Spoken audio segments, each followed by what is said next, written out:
everyone, I am Ritchel Sadili and we are the group 7 and I will be the first reporter and we will be talking about dialectical tradition.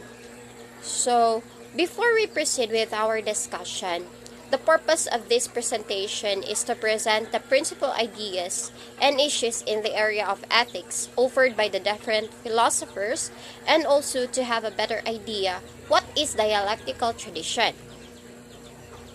So first, let me define what is dialectical tradition.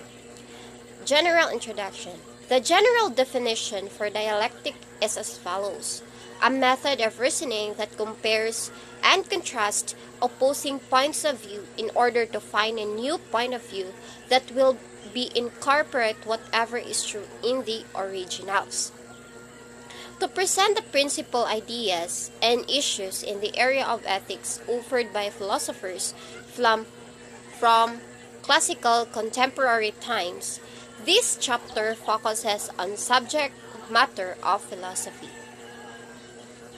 Here are the key ethical issues. First is value. Value is sometimes as the object of human desire and striving. And the perspective towards value is that what do the philosophers see as the object towards which human beings drive and what they desire. And the Greek and Christian philosophers answer this question in two ways, which is the first one is they were concerned with findings as a subject that the faculty in man that is the highest and most valuable. The second answer concerns that the object will most fulfill the faculty or power of reason in seeking establish that the most valuable power of man is his reason. And the second one is obligation. Obligation is the claim made upon us by reasons that some things are to be done undeserved praise, whereas others are to be avoided and deserve blame. So, for obligation, or the possession of duties, is a moral demand posed by a man is able to recognize what is due to others and himself, or it is described that it is a threat of rights and duties. A right is a moral power that imposes an obligation. It is an obligation that every action we take is part of our obligation, and we are obliged to do a lot of things in our life to be responsible in ourselves in order for us to sustain life. The third is the natural law.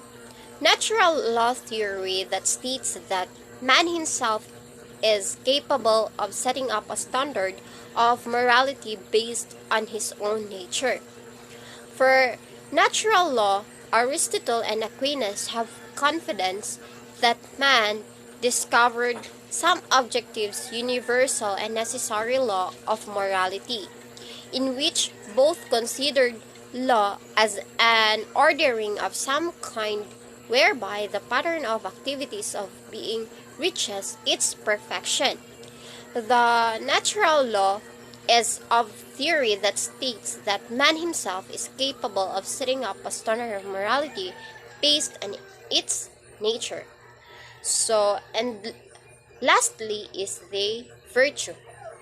Virtue is the power for moral action that enables man to act with is an order in some area of his life. So, these excellence or good qualities have given emphasis from classical times today. The perspective about virtue is that virtue in Greek and Christian consists of qualities and excellence whereby man is rendered more perfect as man.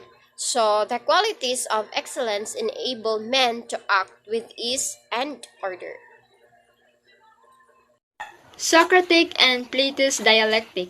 To Plato, dialectic was a process applicable to both speech and thought. The term dialectic was used by Socrates as the art of discussion by which he searched for through questioning and answering. They could have a discussion as they go through the form of question and answer portion. In Plato's dialogues and other Socratic dialogues, Socrates attempts to examine the first principle or premises by which we all reason and argue with. Socrates typically argues by cross-examining someone's claims and premises in order to draw out a contradiction or inconsistency among them. Socrates found out that through the form of arguing could result a contradiction among the claims and premises that is being examined with. Aristotle began his investigation with dialectic while still attending Plato's Academy, where he studied from 367 BCE through 347. Later, her topics to serve as a handbook for dialectic argumentation, Aristotle used many forms of formal logic and even calculus to further his points. According to Aristotle, there were numerous benefits to the use of dialectic, including the intellectual training, its use for discussion with others based on their premises, and for examining unprovable principles in science. Aristotle asserts that dialectic does use logic to advance knowledge through the validation of arguments and through deductive reasoning through inference. Aristotelian dialectic is a dialogue between two persons, T and O, concerning Aristotle's view on the nature of dialectic and rhetoric, and also on the role of dialectic and rhetoric in the modern education. The Aristotelian dialectic is somehow a one-way communication where there is a sender and receiver. The Aristotle's view on dialectic is that the dialectician tries to test the consistency of a set proposition. The rhetorician tries to achieve the persuasion of the given audience, and dialectic proceeds by questioning and answering. Rhetoric, for the most part, proceeds in continuous or monologic form. In continuation of the report about dialectical tradition, I am Airen Cantano and I'll be discuss Kantian dialects. So, in the 18th century, philosopher Immanuel Kant tended to do this critique of pure reason. Critique of pure reason. So, when we say critique of pure reason, Kant explained that by critique of pure reason, he means a critique of the faculty of reason in general, in respect of knowledge after which it may strive independently of all experience. And he aims to reach decision about the possibility or impossibility of metaphysics. The term critique is understood to mean a systematic analysis.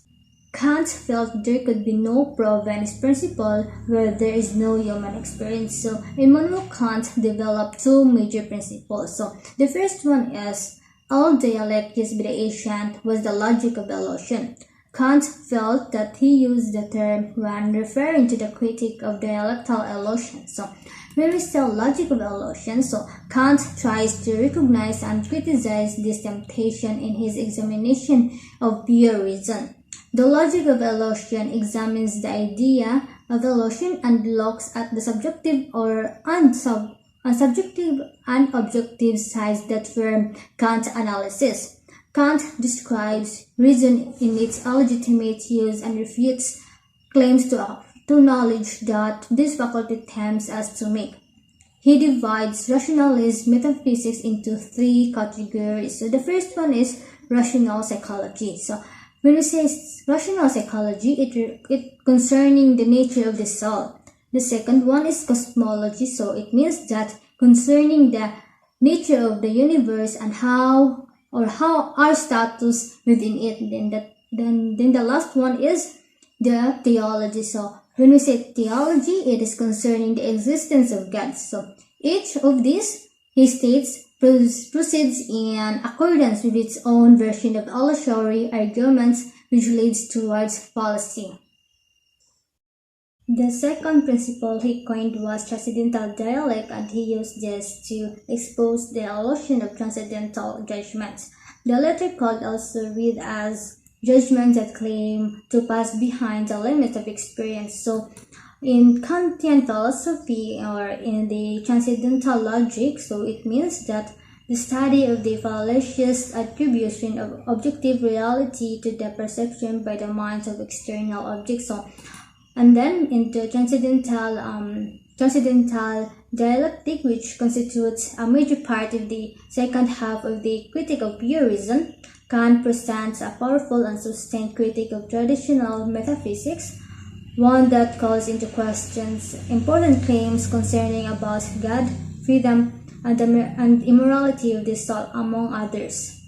And the transcendental dialectic also describes the transcendental illusions behind the misuse of this principle in attempts to apply them to realms behind the sense of experience, and then hence dialectal transcendental dialect is also the understanding, or it is the independently of the condition of sensibility is considered by the Kant to be dialectal, to involve erroneous application of concept in order to acquire knowledge things independently, or sensibility of experience, or sensibility or experience. Okay, let's proceed to Hegelian dialectics. So, the concept of dialectic was given new life at the start of the 19th century. So, it is according or by George Wilhelm Friedrich Hegel, whose dialectic model of nature and their history made dialectic a fundamental aspect of the nature of reality, instead of regarding the contradictions into which dialect leads as a sign of sterility of the dialectal method. Hegel's dialect, which he usually presented in a threefold manner, it was vulgarized by Heinrich Maurice Schalibos as comprising three dialectal stages of development. So the first one is thesis, so it giving rise to its reaction. The second one is antithesis, which contradicts or negates the thesis, and the third one is the tension between the two being resolved by means of a synthesis. The Hegelian dialectic cannot be mechanically applied or for any chosen thesis, so critics argue that the selection of any antithesis rather than the logical negation of this thesis is subjective. And this conception of dialectics derives ultimately from Heraclitus.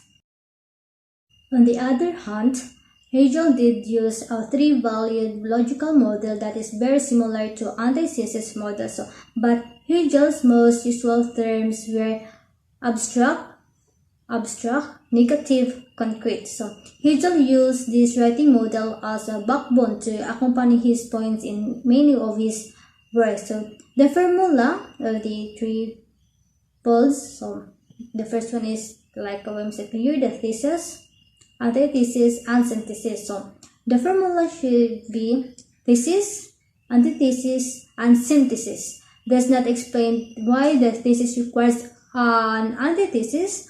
However, the formula abstract, negative, concrete suggests a flaw or perhaps an incompleteness in any initial thesis. So it is too abstract and lacks the negative of trial, error, and experience. For Hegel, the concrete, the synthesis, the absolute must always pass through the phase of the negative. In the journey of completion, that is a mediation. This is the essence of what is popularly called Hegelian dialectic. So again, the formula is thesis, antithesis, and synthesis. So the formula abstract, negative, concrete suggests a flaw or perhaps an incompleteness in any initial thesis. So it is too abstract and lacks the negative or of a trial and error and experience. And for Hegel, so it is a concrete, the synthesis. So the thesis, it is abstract. And while the antithesis, it is more about the negative, and the last one is about the synthesis. It is more on about concrete. So it means abstract, thesis, negative, it is a antithesis, and concrete, it is a synthesis. That is the formula of the Hegel. So it is more on it is what we call Hegelian dialectics.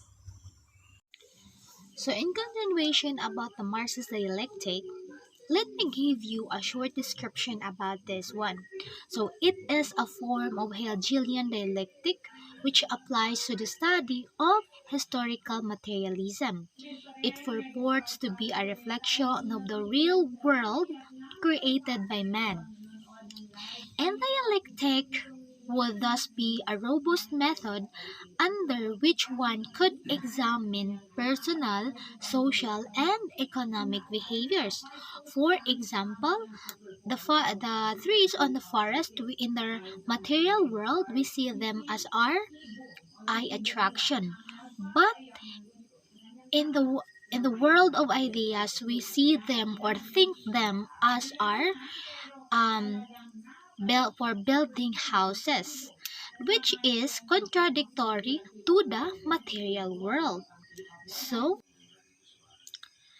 when describing about the materialism, Marx and Engels usually refer to Feuerbach as the philosopher who restored materialism to its right.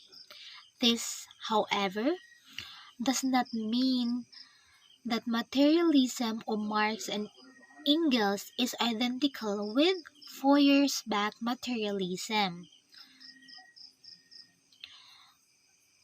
As a matter of fact, Marx and Engels took from Feuerbach materialism its inner kernel, developed it into a scientific philosophical theory of materialism, and cast aside its idealistic and religious ethical encumbrances.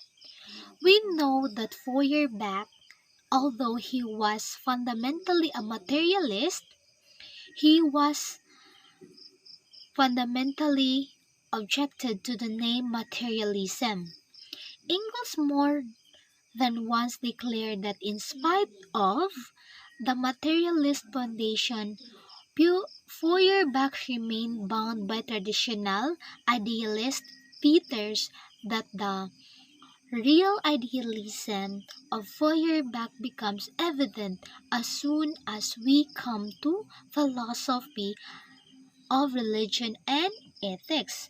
And when it comes about to describing of Marx and Engels' dialectical method, they usually refer it to Hegel as the philosopher who formulated the main features of dialectics.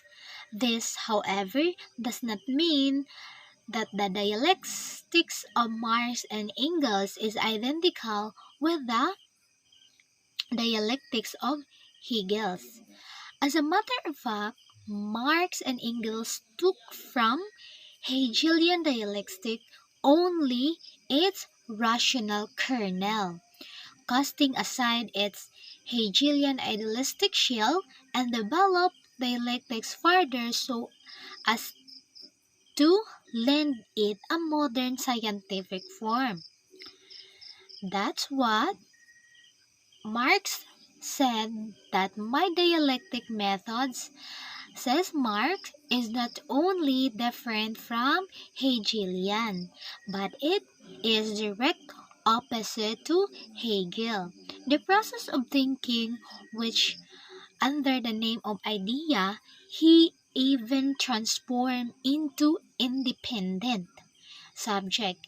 It is the Demorgus, or the creator of the real world, and the real world is only the external, phenomenal form of the idea. When we say Demorgus, it is false creator. With me, on the contrary, the ideal is else than the material world reflected by the human mind and translated into forms of thought. Let's go now to Lenin's summary of dialects. There are three. The first one is the determination of the concept out of itself. The thing itself here must be considered in its relations and its development. The second one is the contradictory nature of thing itself, the contradictory forces and tendencies in each phenomenon. The third one is the union of analysis and synthesis, which in such apparently there are elements of dialectic. One perhaps presents these elements in greater detail, like the objectivity of consideration, the entire totality of the manifold relation of these things to other. Next is the development of this thing, which its own movement and its own life. So before knowing about what Marx wrote, let us first know about this. Karl Marx and Friedrich Engels believed that Hegel was standing on his heel and endeavored to put him back on his feet. Reading Hegel's logic of its orientation towards philosophical idealism, conceiving what is now known as materialism or Marxist dialectics. This is what Marx had to say about the difference between Hegel's dialectics and his own. My dialectic method is not only different from the Hegelian, but it's direct opposite to Hegel. The life process of the human brain, the process of thinking, which under the name of ideal, he even transformed into an independent subject, is the demorgos of the real world, and the real world is the only external, phenomenal form of the idea. With me, according to Marx, and with me, on the contrary, the ideal is nothing else than the material world reflected by the human mind and translated into forms of thought. So, nevertheless, Marx openly avowed himself the pupil of that mighty thinker and even quoted with the modes of expression peculiar to him. So, this is now what Marx wrote. My mystification which dialectic suffers in Hegel's hand by no means prevent him from being the first to present its general form of working in comprehensive and conscious manner. With him, it is standing on its head. It must be turned right side up again if you would discover the rational kernel within the mystical shell. So, in that work of Marx and Engels, the dialectical approach to the study of history became intertwined with the historical materialism.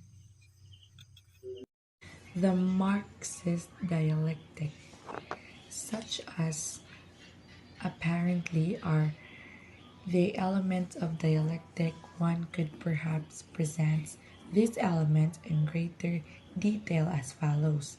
Number one, the objectivity of consideration, nor not example, not divergencies, but the thing in itself. Number two, the entire totality of the manifold relation of these things to others. Number three, the development of this thing, phenomenon, respectively, its own movement in its own life. Number four, the internally contradictory tendencies in this thing. Number five, the thing, phenomenon, or etc. as the sum of unity of opposites. Number 6, the struggles, respectively, unfolding of these opposites, contradictory strivings, and etc. Number 7, the onion of analysis and synthesis, the breakdown of the separate parts and totality of summation of this part.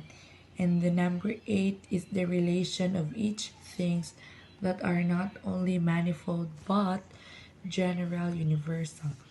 Each thing is connected with every other. Number 9. Not only the unity of opposites, but the transition of every determination, quality, feature, side, property into every other. Number 10. The endless process of new discovery of new sides, relation, and etc. Number 11. The endless process of the deepening of man's knowledge of the thing, of phenomena process from appearance to essence, and from less profound to more profound essence. Number 12. From coexistence to casuality, and from one form of connection and reciprocal dependence to another, deeper, more general form. Number 13. The repetition at a higher stage of certain features, properties of the lower. And number 14. The apparent return to the old. And number 15, the struggle of content with form, and conversely, the throwing of the form, the transformation of the content, and lastly is number 16, the transition of quantity into quality and vice versa. In brief, dialectics can be defined as the doctrine of the unity of opposites. This embodies the essence of dialectics, but it requires explanation and development. That's all. Thank you, and thank you for listening to our report. God bless.